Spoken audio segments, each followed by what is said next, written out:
ભાવનગર મહાનગરપાલિકાના દબાણ હટાવ સેલના કાફલાએ નિર્મળનગર વિસ્તારમાંથી અસ્થાયી પ્રકારના દબાણો દૂર કર્યા હતા.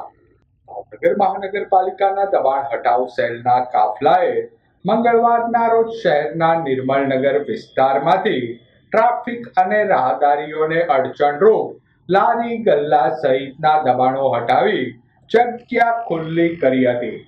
દબાણ હટાવ કામગીરીને પગલે ઘટના સ્થળે લોકોના ટોળા ઉમટી પડ્યા હતા. તો કામગીરીમાં ભાવનગર મહાનગરપાલિકાના દબાણ હટાવ સેલનો સ્ટાફ જોડાયો હતો.